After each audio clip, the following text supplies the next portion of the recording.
In the glittering heart of Seoul, where power whispers through every corridor and secrets hide behind polished smiles, a single mother carries a truth that could destroy one of Korea's most feared families.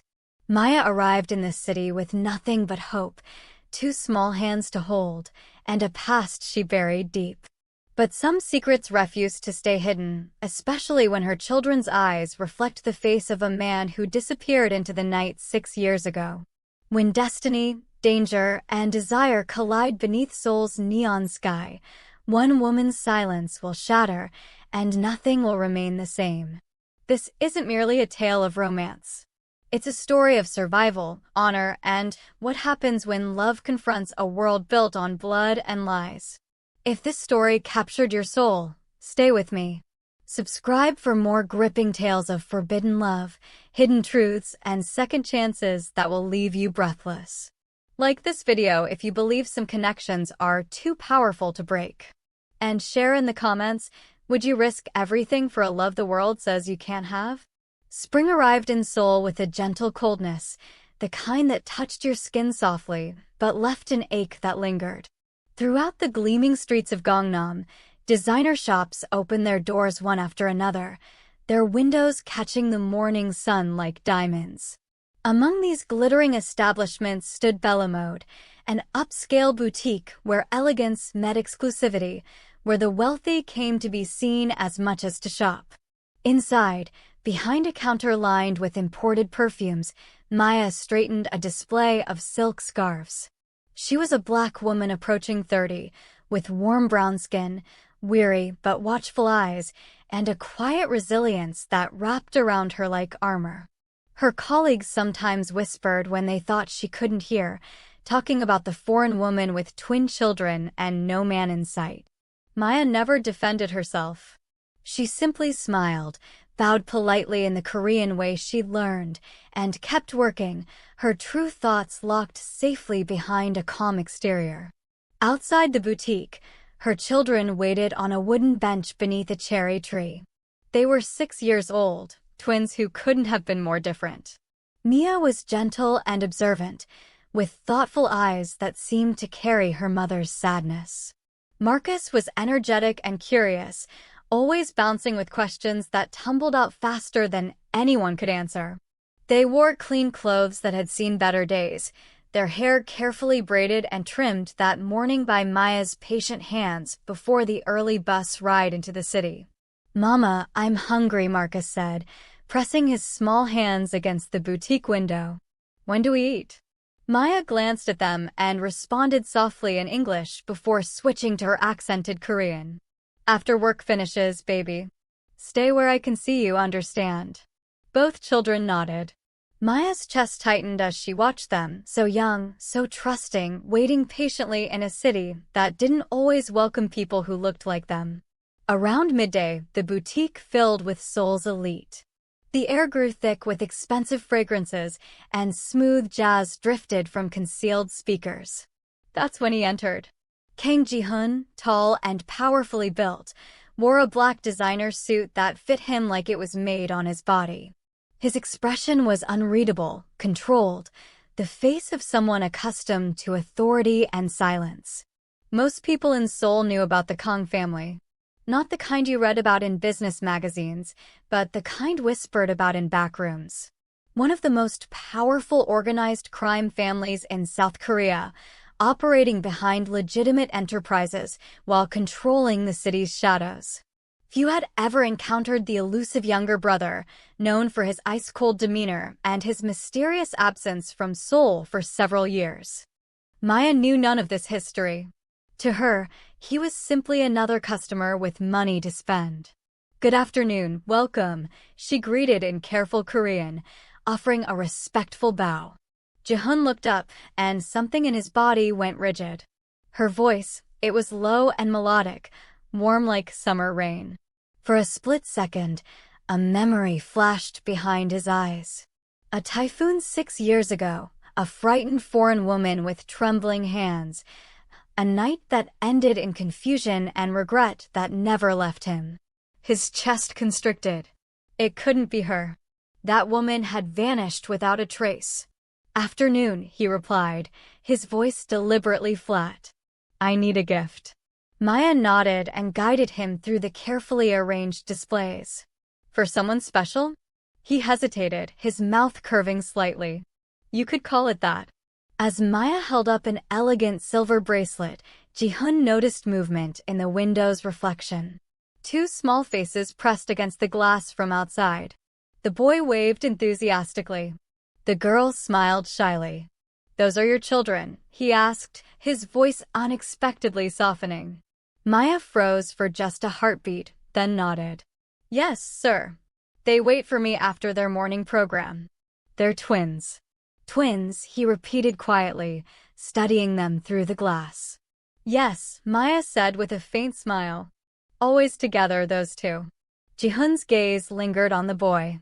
Something about his face, the shape of his eyes, the way he moved, struck him with uncomfortable familiarity. He pushed the thought away, convinced his mind was playing tricks. Outside, Marcus suddenly stumbled and scraped his knee on the pavement. He didn't wail, but his face crumpled with shock. Before Maya could rush out, Jihoon was already there, crouching beside the boy.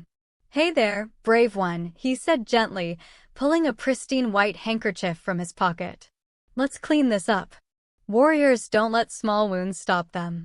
Mia stepped closer, clutching her brother's arm protectively. Are you a doctor, mister?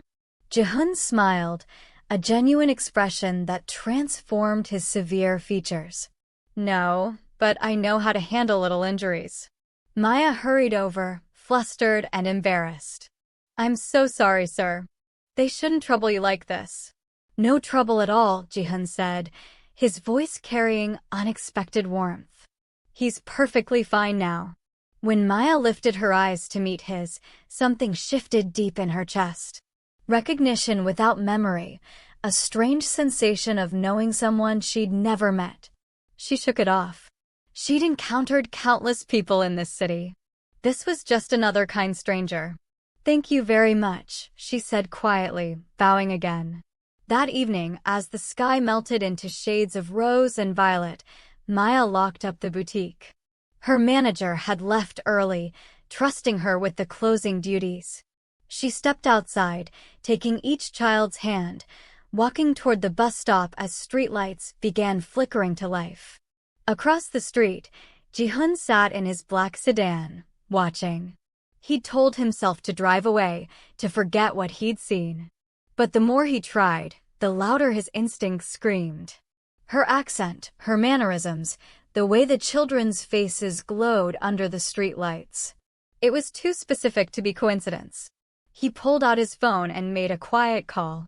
Sung-in, he said to his most trusted associate, I need information on a woman named Maya.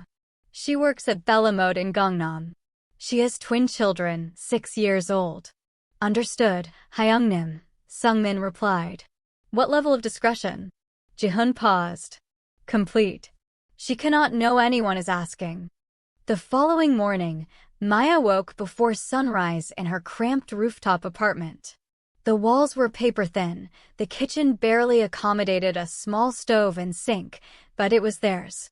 Mia still slept curled beside her, arms wrapped around a worn stuffed rabbit.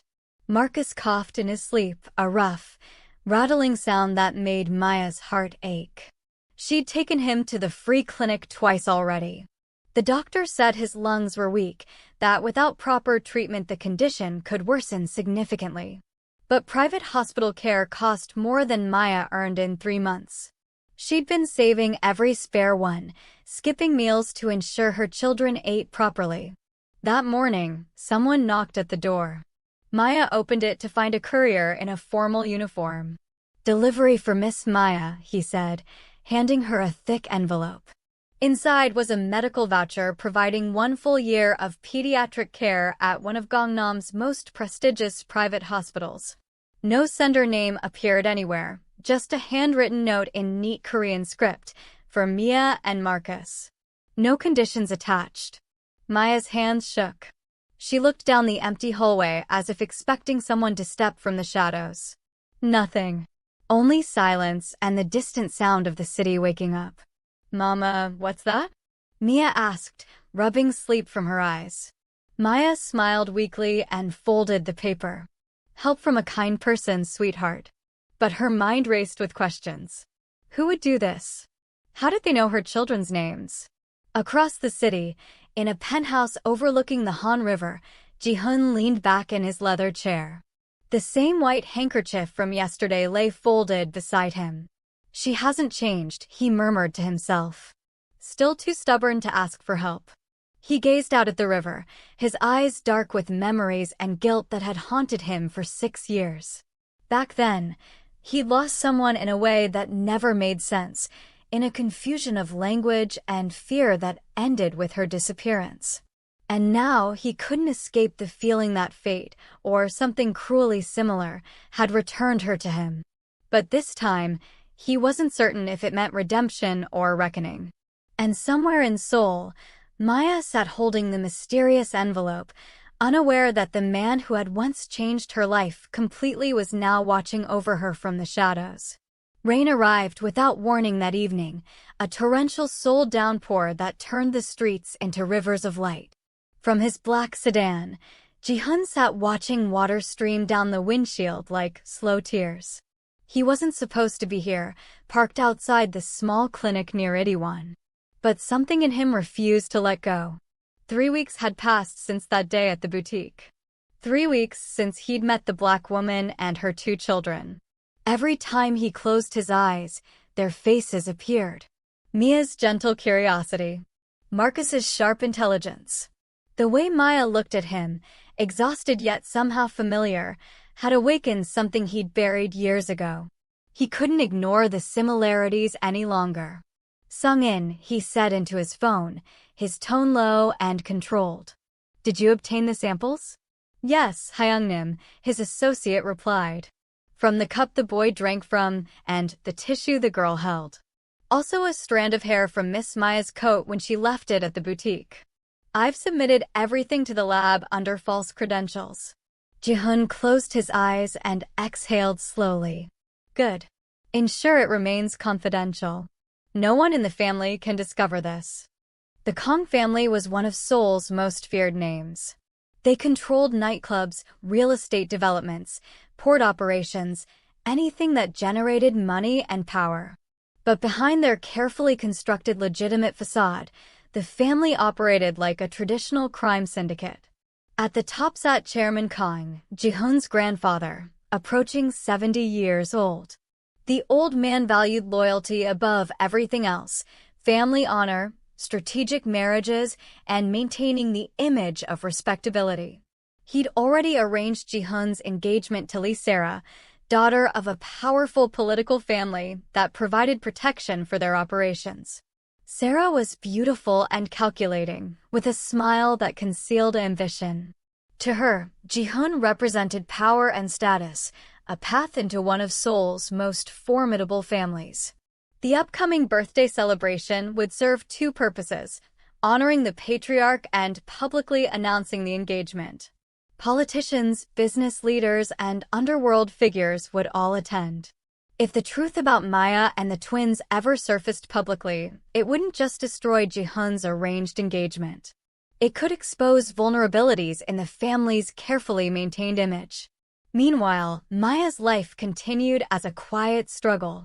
She kept working at the boutique, maintaining her professional smile while customers sometimes ignored her or whispered behind their hands. She's that foreign woman raising children alone, one customer murmured in Korean. I heard the father abandoned them, another added softly. Maybe he's dead, or maybe he never existed. Maya pretended not to understand, but each word cut deep. She'd never told anyone the complete truth about that night 6 years ago when she'd met a kind stranger in Busan during a business trip. A man who'd helped her when she was lost and frightened in a foreign country. They'd shared a connection that felt impossible. One night of unexpected comfort that ended in silence. The next morning, he was gone. When she discovered her pregnancy, she'd written him a letter through the hotel, but it returned unopened.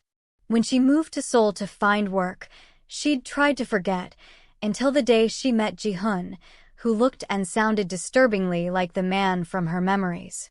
2 weeks later, the DNA results arrived. Sung-in handed the sealed envelope to Jihoon, who stared at it for several long minutes before opening it. The paper trembled slightly in his hands as he read the words. Probability of paternity, 99.98%. Marcus Kang, biological son. Mia Kang, biological daughter. His breath stopped. Everything around him seemed to blur. The truth hit him with the weight of 6 lost years. Years those children had lived without knowing him. Sungmin spoke carefully. Hyungnim, what should we do? Jihoon folded the paper slowly, pressing it against his chest. Nothing. Not yet. But, Hyungnim, I said nothing. His tone was firm but heavy. She doesn't know who I am. If I tell her now, before I can protect them properly, it will only hurt her again. I need to prepare first. He turned toward the window, watching the city lights shimmer below. The responsibility, the guilt, the fear, it all crashed over him at once. He was a father. And she, the woman who'd haunted his dreams, was within reach yet impossibly distant. But secrets never remain buried in families like the Kangs. At the family compound, rumors began circulating. One of Jihoon's cousins, Kang Min-sik, had noticed his frequent absences and discreet financial transactions to a hospital in Itaewon.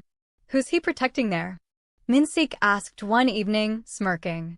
Our cold prince has been acting strange. Maybe he found himself a secret woman. Sarah, overhearing this conversation, smiled thinly. Then I should discover who she is. Within days, she'd hired a private investigator. Photographs were collected, Maya walking her children to their program, Maya working late at the boutique, Maya receiving anonymous envelopes from couriers. When the investigator presented Sarah with the report, she examined each photograph with deliberate slowness. Her expression hardened when she saw Jihoon's car parked near the boutique on multiple occasions. So this is the woman, she said quietly. And these are her children. Her eyes narrowed. If she thinks she can interfere with my plans, she'll regret ever coming to this country. That weekend, Maya returned home to find her apartment door slightly ajar. Panic surged through her. She pushed inside carefully. Everything appeared untouched except for one thing. Her old photo album was missing. The one that contained the only picture she had from that night 6 years ago. She stood frozen, trembling, as Mia tugged her sleeve. Mama, what's wrong? Nothing, baby, she whispered, though her voice cracked. Mama's just tired. Far across the city, Jihoon sat in his private office, staring at that same photograph. A grainy image of a young woman smiling beside a man whose face was partially turned away. His hand clenched the picture tightly. He'd found his past again, but it came wrapped in danger. If his family learned about the twins before he could secure their safety, they would eliminate Maya's existence to protect the family's reputation. He called Sungmin immediately. Purchase the building where she lives, he said quietly. I want her and the children relocated to a secure location, somewhere they can't be tracked. Yes, Hyungnim. And Miss Sarah. Jihoon's jaw tightened. She doesn't need to know anything. Postpone any public engagement announcements. Tell my father I'm handling business out of the city. But Hyungnim, that will cause speculation before the birthday celebration. Then let them speculate, he said firmly. I won't risk their safety for appearances. For the first time, Jihoon wasn't acting as the obedient younger brother or the cold enforcer. He was acting as a man trying to repair what fate had broken.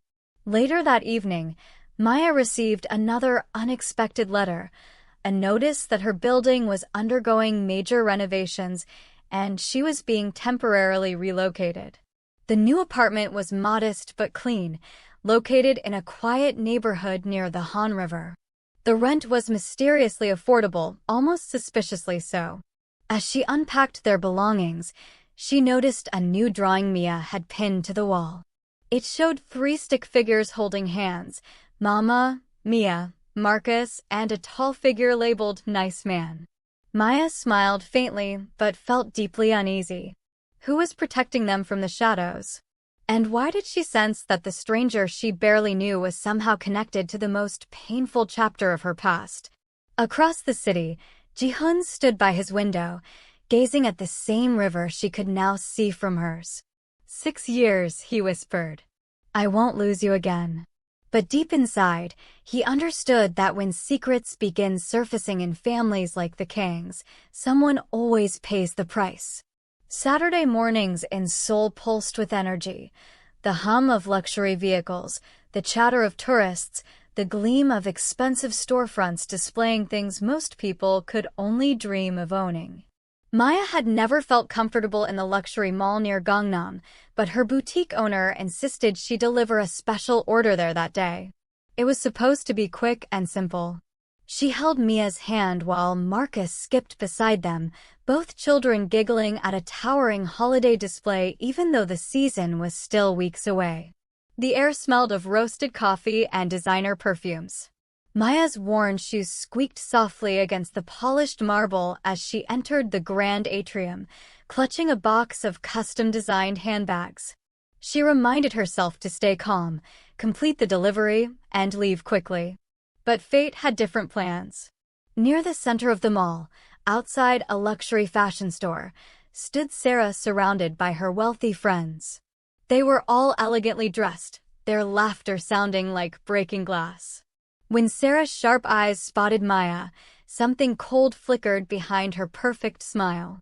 Well, look who it is, Sarah said loud enough for nearby shoppers to hear. The boutique delivery girl. I almost didn't recognize you without your work apron. Maya stopped walking. The mocking tone was unmistakable. Shoppers slowed their pace, drawn by potential drama. Sarah stepped closer, her designer heels clicking sharply against the floor. You work at that small shop in Itaewon, don't you? I've heard about you. Her smile widened. They say you're raising 2 children alone. How brave. But tell me, who is their father? Or do you even remember? Laughter erupted around them like daggers. Maya felt heat flood her face, but she straightened her spine. Please, ma'am. I don't want any trouble. I'm only here for a delivery. Oh, don't be modest, Sarah said sweetly. Let's help her out. Maybe she can model one of those bags she's carrying. Free advertising, of course. Before Maya could respond, one of Sarah's friends snatched a handbag from the box and dangled it mockingly. Come on, show us how the poor wear luxury items, the woman sneered. Maya's hands trembled. Around them, phones began rising. People started recording. Some laughed nervously. Others watched uncomfortably. Behind a marble pillar, Mia whispered to Marcus, we should record too. For Mama. Marcus nodded, lifting their mother's phone with shaking hands. Mama. Mia's small voice broke through the noise. Don't cry. Maya didn't cry. Though her heart pounded painfully, she refused to give them her tears. She pulled the bag back firmly. Here, take it. I don't need your charity. For a moment, the air went still. Then Sarah smiled wider, her voice dripping poison. Oh, you have pride now. How interesting. Maybe I should mention you to my fiancé. He seems to enjoy rescuing stray women. That's when a deep, cold voice cut through them all like a blade. That's enough. Every head turned. Jihoon stood at the entrance, tall and commanding in an immaculate black suit, his presence radiating authority. He walked slowly toward the group, his gaze locked on Sarah. Jihoon, she began, startled. He raised his hand, cutting her off. His voice was low but sharp as steel. You've publicly humiliated a woman and her children. Do you understand what that means? Sarah blinked, confused. You're defending her? This foreign shop worker. He didn't answer. Instead, he turned to the mall security team that had gathered. Retrieve all CCTV footage immediately. Every second of what just happened here. Within minutes, a mall manager arrived, bowing nervously. Jihoon's voice was smooth but icy. You will compensate this woman for public harassment and emotional distress. If not, every Kang-affiliated business will withdraw from this property. Am I clear? The manager's face went pale. Yes, Mr. Kang. Absolutely. The name rippled through the crowd like electricity. Mr. Kang. Whispered voices spread rapidly. That's Kang Jihoon from the Kang family. Is she connected to him? Maybe that's why she looked familiar. Sarah's composure shattered. Jihoon, what are you doing? You're humiliating me in front of everyone. No, he said quietly. You did that yourself. He turned to Maya, his eyes softening almost imperceptibly. Are you all right? She hesitated, overwhelmed and confused. I don't understand what's happening. He offered a short, respectful bow, formal, but filled with silent apology. Then, before she could respond, he turned and walked away. That night, videos of the confrontation exploded across social media. Hashtags trended immediately. Hashtag mall incident, hashtag Kang family drama, hashtag stand with Maya. Public opinion shifted rapidly. People condemned Sarah's cruelty, praising Maya's quiet dignity. Comment sections filled with sympathy. She didn't even raise her voice. Those children must be so proud of their mother. Who is she? She deserves so much better than this treatment. The Kang family's lawyer scrambled to control the damage, but the footage had already gone viral.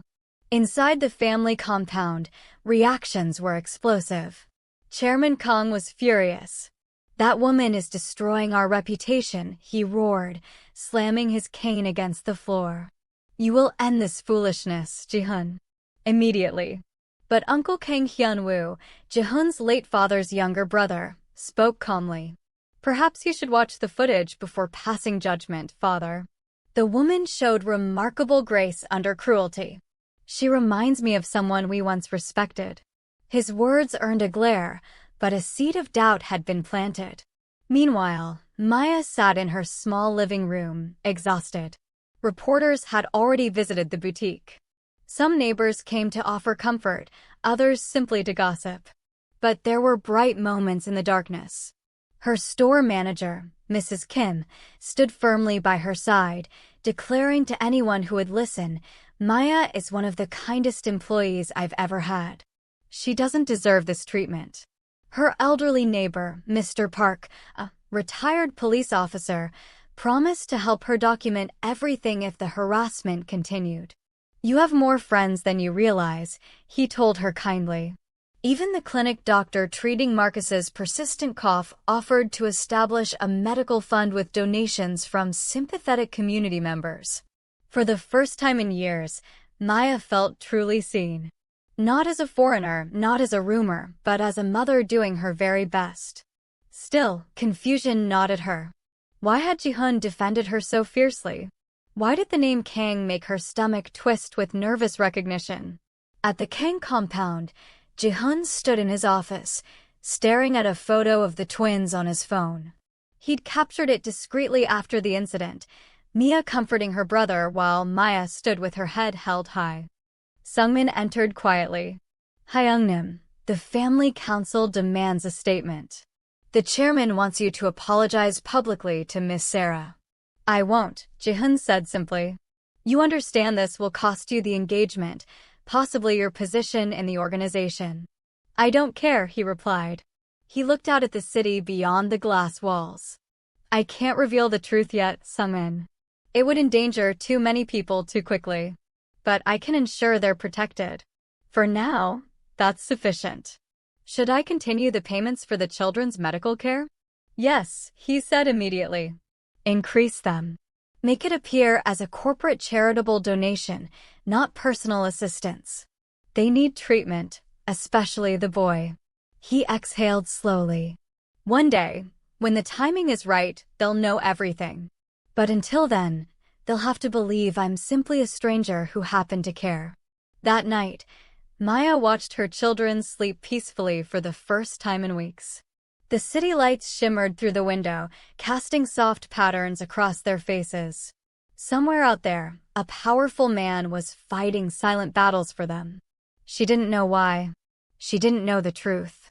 But deep inside, a quiet voice whispered that fate was circling back, bringing justice, protection, and danger all at once. And though she didn't yet understand her role in this unfolding story, Maya decided she would not run anymore. She would stand her ground. Whatever came next, she would face it. The Kang family compound glittered like a fortress that night. Every light blazed, every surface reflected gold and crystal. Black luxury cars lined the circular driveway, and camera flashes illuminated the evening air as Seoul's elite arrived. Inside, an enormous banner proclaimed, celebrating Chairman Kang's 70 years of legacy. Servers in immaculate uniforms moved gracefully among guests carrying trays of champagne and delicacies. The scent of orchids filled the massive hall. Every detail spoke of wealth, tradition, and power carefully displayed. Yet beneath the polished surface, tension pulsed like a hidden heartbeat. Because tonight was more than a birthday celebration. It was a battlefield. Jihoon stood near the entrance, perfectly dressed in a tailored black suit. To everyone watching, he appeared calm, the obedient grandson and heir, ready to honor his family. But inside, he was barely containing a storm. He'd made his decision. Tonight, he would no longer hide. His uncle, Hyung-woo, approached quietly, offering a subtle nod of support. "They're expecting you to make the announcement," he murmured. "You know the chairman's plan, the engagement reveal, the press photographs, all of it carefully orchestrated." "I know," Jihoon replied quietly. "But this time they'll hear the truth first." Hyun-woo gave a faint smile. "Then speak it with courage, nephew. The right words can either wound or heal. Choose them wisely." At the far end of the hall, Maya stood awkwardly near a side entrance, dressed in a simple cream-colored dress borrowed from Mrs. Kim. She hadn't wanted to attend. She didn't even understand why the invitation had arrived, delivered in a plain envelope with a signed card, "For your children's future. Come." Her heart had screamed no, but Marcus's medical expenses had increased again, and the hospital required authorizations only the Kang family connections could provide. She told herself she was attending for her children, not for pride or revenge or curiosity. But as she stepped into that glittering hall filled with curious stares, whispers spread like wildfire. "Isn't that her? The woman from the mall video. What's she doing here?" Each whisper tightened the knot in her chest. The chairman, seated at the center of the grand table, raised his glass. "Tonight," he began, "we celebrate not only my life, but the continuation of our family's legacy. The Kangs have stood for honor and strength, and soon that legacy will expand through my grandson's marriage to Miss Lee Sarah." Applause rippled through the hall. Sarah, radiant in crimson red, smiled gracefully, though her eyes burned with quiet fury. Jihoon stepped forward. "Grandfather," he said, his voice steady but firm. "Before we continue, there's something the family needs to hear." The hall quieted instantly. The chairman frowned. "This is not appropriate timing, Jihoon." "With respect, sir," he said, "it's exactly the right time." He turned to face the assembled guests. 6 years ago, I made a mistake. A mistake that cost me time I can never recover. I met someone, and from that moment, my life changed. I lost her before I understood what she meant to me." A murmur ran through the crowd. Sarah's voice sliced through the silence. "And who exactly is this someone you're referring to?" Jihoon met her gaze directly. "Her name is Maya." The room seemed to freeze. Dozens of eyes swung toward Maya, who stood rooted in shock, her heart pounding. Sarah laughed coldly. "So it's true. The gossip, the rumors. That woman with the children." Jihoon interrupted, his voice sharp. "Yes, the children are mine." A collective gasp swept through the hall like thunder. Someone dropped a glass. Even the chairman's cane trembled slightly in his weathered hand. "What did you just say?" he demanded. Jihoon lifted an envelope from his jacket pocket. "The DNA results." He placed it on the table before his grandfather. "These are the test documents. Mia and Marcus are my biological children. I've kept this quiet because I wanted to protect them and their mother from exactly this kind of scrutiny and cruelty. The old man stared at the papers, his expression unreadable. I didn't plan this, Jihoon continued. But I refuse to continue pretending. I will take full responsibility for them. All three of them. Sarah's face twisted with disbelief. You're destroying everything. Your family's reputation, our engagement, your future. For her? For some foreign woman who humiliated this family online. Humiliation. Jihoon's voice hardened. You humiliated yourself when you mocked an innocent woman publicly. You simply didn't expect the truth to have consequences. The murmurs grew louder. Reporters were already typing discreetly, cameras flashing subtly behind napkins and champagne glasses. The chairman slammed his cane against the floor. Enough, he barked. This is not a circus. You disgrace this house, Jihoon. You bring shame to your blood. But another voice spoke then, low and firm and unexpected. It was Uncle Hyunwoo. No, father. What shames this house is cruelty and silence. The boy did what none of us had the courage to do. He spoke the truth. Perhaps it's time this family learned that honor isn't just about appearances and control. Silence followed. The old man's hands shook slightly as he sank back in his ornate chair. Around the hall, guests avoided eye contact, uncertain whether to stay or leave. And then, softly but clearly, Maya stepped forward. Her heart hammered in her chest, but she knew she couldn't remain silent now. I didn't come here to destroy anyone, she began, her accented Korean clear despite her trembling voice. I came because my daughter needs medical help. Help I couldn't afford alone. I didn't ask for pity or approval. She glanced at Jihoon, her eyes glistening. I never told you about the children because I thought you'd moved on completely. I wanted to protect them from a world that broke me once. But they deserve the truth. They deserve a father. Even if that father belongs to a world I don't understand. Her voice wavered, but never broke. I'm not asking for acceptance from this family. I'm asking for basic respect. For them and for me. The hall fell completely silent. Even Sarah, for once, had nothing to say. The chairman finally exhaled deeply. You speak boldly, young woman, he said, perhaps too boldly for someone in your position. But I cannot deny what's in front of me. He turned to Jihoon. If you want to take this responsibility, do so. But don't expect this family to make it easy. The world will talk endlessly. You will lose business partners, allies, and more. I've already lost enough, Jihoon replied softly. The chairman nodded once. Not approval, but acknowledgement. Then it's your path to walk. As the banquet dissolved into uneasy chatter, some relatives approached Maya quietly, offering brief, awkward words of encouragement. Others deliberately turned their backs. The air was thick with judgment and reluctant respect. Hyunwoo quietly slipped a folder into Maya's hands. Medical sponsorship documents, he said gently.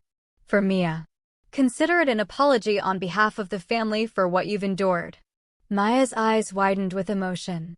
I don't know how to thank you. Just keep living with that strength, he said. It's what shook this house tonight. Outside, the night air was cool and heavy. Maya stood by the compound gates, staring at the city lights sprawling below. Jihoon joined her quietly. Neither spoke for a long moment. The sound of cicadas filled the silence. Finally, she said, you risked everything for us. He smiled faintly. You're not strangers to me. You're mine, and I won't hide that anymore. Maya looked away, uncertain tears gathering. I don't know if I can live in your world, Jihoon. People will never stop judging us. Then let them, he said softly. Let them talk until they exhaust themselves. I'll still be here. He reached for her hand.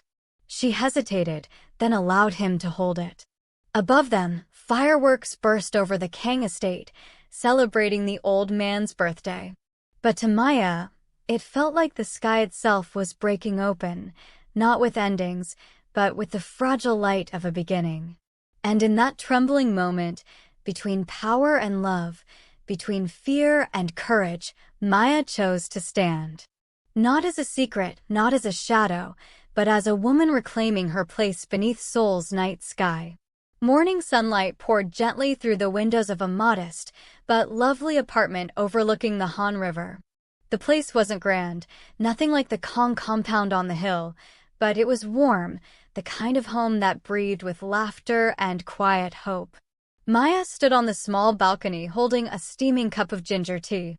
The scent filled the air as a cool Seoul breeze swept through the curtains. Behind her, Mia's voice echoed down the hallway. "Mama, Marcus took my hairbrush again." "I didn't take it, I just borrowed it," the boy protested, laughing as he ran past. Maya turned, smiling softly as she watched her children chase each other around the living room, free, playful, genuinely happy. That laughter was the music of her mornings now. After years of fear, hiding, and whispered shame, her world had finally found peace, even if that peace was still fragile and new. She took a slow sip of her tea, letting her eyes wander to the framed photograph on the side table, the one taken just 3 weeks ago.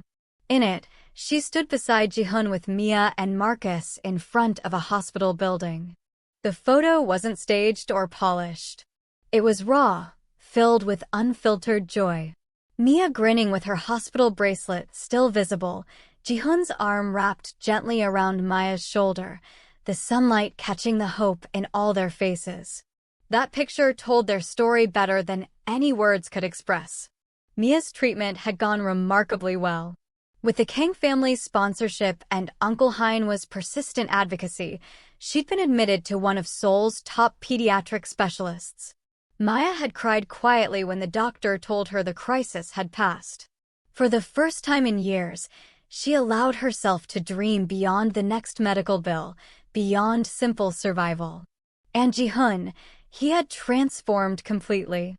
Once the cold, controlled enforcer of the Kang organization, he had become someone else entirely, warmer, more present, more human. He still worked long hours, still carried the heavy burden of family responsibilities and business obligations. But now he made time to visit every evening, no matter how late the hour. Sometimes he'd arrive with exhausted eyes and loosened tie, sitting cross-legged on the floor while Marcus climbed onto his lap asking endless questions. Other nights, he'd fall asleep on the couch while Mia draped her blanket over him, whispering, "Daddy needs rest." It wasn't a fairy tale with perfect endings. It was something better, real life, messy and honest and worth fighting for. The Kang family had been shaken to its foundation, but not destroyed. Chairman Kang, though still stern and traditional, had softened in quiet, almost imperceptible ways.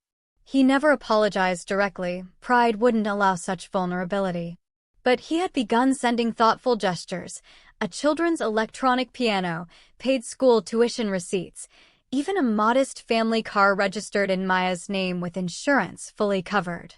And Sarah, the woman once engaged to Jihoon, had vanished from public view after the banquet scandal. Rumors circulated that she'd left Korea for graduate studies in London. Jihoon never mentioned her again, and Maya never asked. Some chapters were best left closed and forgotten. Still, not everyone accepted their unconventional union. At Kang family gatherings, whispers still floated about the African woman, about the public scandal, about traditions sacrificed for emotion. But over time, even the whispers began fading into background noise. Respect, after all, grows quietly and steadily, just as genuine love does. One late afternoon, as Seoul's sky began blushing pink and gold, Maya found herself walking through the riverside park with Jihoon. Mia and Marcus ran ahead chasing pigeons, their laughter echoing between the trees and lampposts. "Your grandfather called earlier," Jihoon said, glancing at her. "He wants to see us next weekend. All of us together." Maya stopped walking. "Us? As in the 4 of us," he said with a slight smile. "He wants to meet the children properly this time. No reporters, no audience, no performance. Just family." She exhaled slowly, unsure whether to feel relief or apprehension. And you think that's wise? Jihoon's voice softened. He's trying, Maya. It may not look impressive to outsiders, but he's genuinely trying. He's old, proud, and deeply set in his ways. But that night at the banquet changed something in him. You changed him. Maya looked out at the water flowing steadily past. I don't want him to accept me out of guilt or obligation. I want him to see that I'm not his family's shame or burden. Jihoon reached for her hand. He will understand, one day at a time. Just like you taught me patience. For a moment, she said nothing, just watched their children running, the sunlight spilling like liquid gold over the water's surface. Do you ever regret it? She asked quietly. Standing up that night? Choosing us over everything else. Jihoon chuckled softly. Regret? He shook his head firmly. That night was the first time I felt truly alive. The first time I wasn't living solely for someone else's approval or expectations. You didn't just give me a family, Maya. You gave me back myself, my humanity. Her heart swelled with emotion, words failing her completely. As dusk deepened around them, the family sat together by the riverbank, watching the city lights gradually blink to life. The sound of traffic faded beneath the gentle hum of evening cicadas. Mia leaned against Maya's shoulder. Mama, when I grow up, I want to be strong like you. Maya smiled, brushing her daughter's hair gently. Then start by being kind to others, sweetheart. Real strength begins there. Marcus piped up enthusiastically from Jihoon's lap. And I want to be powerful like Daddy. Jihoon laughed warmly. Then you'll have to work twice as hard as I ever did, little man. Maya looked at them all, her heart overflowing, her eyes bright with unshed tears of gratitude. After years of struggle, judgment, and profound loneliness, this moment felt like a quiet victory. Not loud or dramatic, just perfectly right. Later that night, when the children were sleeping peacefully, Jihoon stood by the window looking out at the city lights. Maya joined him, wrapping her cotton shawl around her shoulders against the evening chill. What are you thinking about? She asked softly. He smiled faintly. About how strange and unpredictable life is. 6 years ago, I thought I'd lost everything worth fighting for. Now I realize fate was just guiding me here, back to you. She rested her head against his shoulder. And where do we go from here? What happens next? Forward, he said simply. Always forward. Slowly perhaps, but together. She looked up at him with searching eyes. You know they'll keep watching us. The media, the family, the entire world. Let them watch, he whispered, placing a gentle kiss on her forehead. Let them see what love looks like when it refuses to break, when it chooses to stand despite everything. Outside, the moon rose over Seoul, pale and steady, casting its silver light over the river and the sprawling city beyond. Inside the apartment, 2 children dreamed peacefully while their parents stood by the window holding each other. 2 worlds that should never have intersected, yet somehow found each other against all odds. It wasn't a perfect ending tied with ribbons and guarantees. There were still battles to fight, wounds to heal completely, and walls to break down.